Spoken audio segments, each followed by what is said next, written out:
Okay, pag-usapan natin yung isang concern ng ating isang follower. Ngayon ko lang din na-encounter to sa tagal ko sa security industry nang makabasa ako ng kanyang Certificate of Employment o yung tinatawag nating COE. Ano ba itong Certificate of Employment na to? Ito yung hinihingi natin, di ba? For the sake lang, alam din man ng iba, para naman sa hindi nakakaalam. Ang Certificate of Employment, ito yung hinihingi natin kapag tayo nag-resign na, di ba? Sir, pahingi po, or madam, pahingi po ako ng COE, or kahit naman hindi ka pa resign, pwede kang humingi ng COE or Certificate of Employment kung meron kang paggagamitan. Halimbawa, maglo-loan ka ng motor, di ba? Mga ganyan, or anything na hinihingian tayo ng Certificate of Employment. Katulad ako, nung ako'y sumali sa isa naming cooperative bank, hiningan ako ng COE. Nakatunay, nagtatrabaho ka. Yan, ganyan. So, hihingi ka. Ilalagay doon, ano yung purpose? Ngayon, kung resign ka naman, hihingi ka ng COE, nakalagay doon, kaya ka nag-start sa kanila. Diba? Yung ganon, ganito. Siyempre, nasa ano na ng agency o kung ano ilalagay nila. Ngayon, nabasa ko sa kanya, nag-resign siya. Kasi naman tinignan ko din yung mga documents na ipinasa niya sa agency. Nag-resign siya, halimbawa, nag-resign siya ng February. Di March na yata parang may 30 days grace period para at least yung di ba, yung SOP. Hindi siguro na tupad yung kanilang usapan prior sa mga emergency matter, ganyan. So, ang nakalagay dun sa COE niya, ganito siya nag-start. Ayoko na simpleng basahin kasi baka mamaya malaman nyo kung anong agency yun. Kasi nakapost na rin siya sa FB. Nakalagay doon yung pangalan niya, syempre, kailan siya nag-start, ilang hours siya nag-duty doon, ganyan-ganyan. Tapos dun sa baba, nakalagay ng awol. Na-awol siya kasi nga, hindi daw nasunod yung 30 days na policy na umalis siguro siya na wala pang 30 days. Parang ganon. So, para sa aking pananaw naman, para sa akin, as an agency, kung nag-comply naman, kasi ang ganda pa ng ginawa niyang resignation, salamat sa ganito, ganyan, di ba? Nagpapasalamat siya na marami siyang natutunan during that time na naka-assign siya sa ganitong area na nasa ganong agency. So para sa aking pananaw, sa nakita ko, kung may pagkakamali ang security officer pa po ito hindi lang ito plain guard. Hindi naman sinasabi natin na kung ba officer, iba yung term. Ibig sabihin, pag officer, marami nang naiambag sa agency. So dapat sa agency, ito para lang po sa aking pananaw. Baka mamaya, marami na naman ganito. Kumbaga, sige, mag-comment po kayo kung ano yung magiging ano nyo po dito, sitwasyon na sinasabi ko sa inyo. So bilang sa akin, nakita ko naman nag-comply naman si Sir ng kanyang mga protocol, nag-resign ng maayos, nag-voluntary resignation, and then nakalagay pa din doon, kung sabihin natin hindi natupad yung 30 days na prior na, halimbawa kung February ka 1 nag-start ang file ka ng resignation, dapat February 28 ang tapos ng resignation mo. Kung may clearance pa after ng resignation mo, kailangan ma-comply. Siguro na-comply ang clearance pero hindi pa nag-materialize yung 30 days. Okay, given na hindi na kung yun talagang pagkakamali ng guy. Dapat ba natin mailagay yung awol doon sa kanyang Certificate of Employment? Di ba kasi ang Certificate of Employment, hihingin ito kung saan naman tayo magpupunta nating destination sa buhay.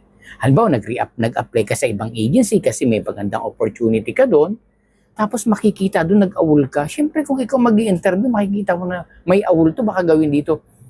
Ano na yun red flag na sa yun Diba? Bilang empleyado o bilang nag-a-apply. So kung may pagkukulang naman sa ganun sa security, dapat ang tingnan na lang ng agency dito. Ano ba yung naiambag sa akin itong tao na to? Diba? Nakatulong naman to, nakakumita din ng agency dito. Kung may pagkakamali na late naman, hindi ba natin maintindihan yung bilang kapamilya na natin? Sana isaalang-alang dito yung alam mo yung pagiging kapwa-tao.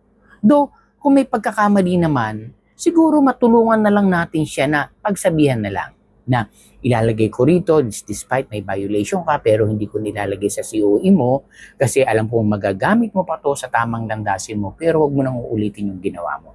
Dapat ganito, dapat ganyan. Diba kaya nga ako sinasabi ko sa mga guard namin ayoko na kayong gawan ng report. Kung talagang alam nyo mawawala na kayo at sinabihan ko na kayo, mag-voluntary kayong magpa-replace sa detachment na kung saan kayo naandoon. Kasi once na may ginawan ka ng report ng officer mo, yung violation mo na yan, kasi hindi naman gagawang officer na house show lang yan, di ba? I-attach yan sa 201 file ninyo sa agency. Magiging mantya ng 201 file niya.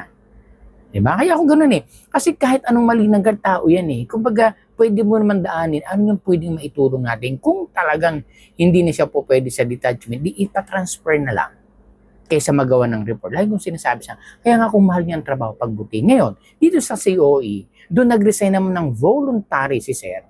Sana nakita man lang dito. Kasi siya, follower ko siya ng matagal na din eh. Saan siya nagtatanong, ganito, ganyan. Nag-YouTube pa ako noon. Nag-YouTube pa ako doon pa siya naging ano noon. Hanggang sa ako napunta rito sa TikTok. So, sabi ko, okay naman siya kausap. Ang dami niya pang mga mga seminar na itinan, CSP na siya. Ang dami talaga, sabi ko. Napakahusay na officer to sigurado. Siguro, naging karoon siya ng greenest pasture na nakita na talagang mag-grow siya doon. Siguro, nag-resign. Ang kanyang agency, hindi rin maliit. Sobrang laking agency kung saan siya naandun. Doon siya nag-resign. Diba? Kaya nga sabi, wala sa agency. Kaya lang, ko dun sa COE, bakit naman nilagay? Ang ganda ng sinabi dun sa simula, bandang huli sa second paragraph, na ganito siya awol.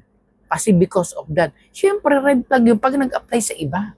Bakit natin parang may parang tutuldo ka muna yung pag-grow ng tao. As an agency, tao natin yan, nakinabang tayo dyan, sabihin na natin, kung nagkamali yan, di ba natin maibigay na talagang wag na natin ilagay kasi sayang naman yung tao. Officer pati yun. Di ba, gaganon ninyo dun saan? Kaya sabi ko sa kanya, ang pinakaano mo dyan, kasi ngayon lang din ako nakakaano ng idea ganun, nakabasa. Kasi ang lahat na nababasa ko na COE, talagang maganda. Natapos nagtrabaho ka ng ganito, from that time, ganyan. Sa kanya nakita ko, may ganito. Merong awol dun sa COE niya. Di ba parang, well anyway, hindi ko naman sinasabing ang agency mali din. Kumaga para sa ating pananaw bilang tao, kapwa-tao, lalo we are in a security, we are giving safety to our client, but how much more dun sa mga guard natin? Hindi ba natin magawa ng safety, mai-transfer natin sila ng maayos? Maging proud tayo na lumipas sila, nag-grow sila, at meron silang natutunan kung nasaan sila dati. Ako kasi, ang pananaw ko, pag ang gwardiya ko, okay, natuto sa amin yan, gumaling, naging mahusay sa iba. Siyempre, may potential lang tayo. Sabi ko sa mga kasama ko, kung kayo, alam nyo, kaya tinuturuan ko sila, maraming magagaling na security. Takot lang, may takot. Bakit? Hindi kasi nag-aaral. Takot sa interview. Diba? Kung may opportunity, bakit hindi? Pero bakit ganon? Ba't tutuldukan natin or bibigyan natin pa ng maling impression yung pupuntahan niya dun sa kanyang pinakitang documents? Imagine mo COE yan, ito yung credibility mo na tumagal ka sa trabaho. Kaya sa mga security, lahat naman ng employee ng mga follower natin, kahit hindi security, personnel, pagbutihin nyo na yung pagre-resign. Ilagay nyo sa lugar kasi nga hindi natin masasabi katulad nyo, ngayon ako naka-encounter. Kaya ginawan ko agad ng content na para pag umalis kayo, maayos yung certificate of employment ninyo. Walang bahid, walang mancha. At kung doon naman sa mga agency, call out kasi may mga follower din tayo na mga staff na ng agency, bigyan naman natin ng kaukulang papahalagaan yung ginawa ng mga guard. Kahit sabihin natin may mga violation, we are not perfect. Yung pagiging kapwa-tao, alisin natin sa equation na tayo agency na andyan tayo sa agency na yan. Ang tingnan natin doon, kung ang Diyos nga nakapagpapatawad na sobrang bigat na ginagawa ng tao natin, how much more tayo pa na aanihin nyo yung ganong na klase ng pagbibigay ng document, which is ang laki ng tulong sa tao, nalalago pa siya mga susunod. Bata pa si Sir, kumbaga ang tagal niya pa sa serbisyo supposed to be. Sayang na, kaya sabi ko sa kanya, para sa akin, na naging ko sa kanya, lumapit kayo sa public attorney's office, sabi ko sa kanya. Doon ka mag-start kasi gusto niya pumunta agad ng DOLE. Sabi ko, wag muna doon. Kasi maayos naman yan, kumbaga lang yan. Punta ka ng PAW office kasi ang public attorney's office, libre po yan dyan. Hingi kayo sa kanila ng suggestion or kasi magagaling sila dyan may sa public attorney's office kung sa anong field sila about sa ganyan, ipakita mo yung kayong mga documents, baka mabago yung certificate of employment na ibibigay sa'yo. Yun ang sabi ko sa kanya. Kaya ang pinaka-bottom line lang dito mga ka-5-9, pagbutihin natin yung pagre-resign natin, pag-alis natin sa agency. Para at least hindi na tayo magkaroon ng problema dun sa mga documents na kukunin natin sa kanila. Kaya tingnan ninyo kung yan ay 15 days ba, 30 days ba, or pwede kayong makiusap, Sir, baka hindi ko nakayanin ang 30 days. Ganito lang po kasi baka naman po pwede, okay lang po ba, Sir? Ganun makiusap. Kasi alam na ko lang dito, miscommunication lang. Dapat yun lang sana, hindi yun talagang baka, ito lang, pwede rin na nanghihinayang sila sa tao, kaya yung umalis, kaya gagawa ng kwento, gagawa ng, o may nakaalitan sa agency, parang ganun. Huwag dapat. isa-isang tabi natin ang personal na feelings or personal na intention pagdating sa mga gantong sitwasyon. Tingnan natin dito, ano yung pwede nating itulong sa mga tao na aalis sa atin, na magkaroon ulit ng panibagong kinabukasan dun sa pupuntahan nila. At dapat maging matuwa tayo pag lumalago, umaasenso itong mga tao na nanggaling sa atin. Kasi ibig sabihin lang nun, maganda yung pinanggalingan nila.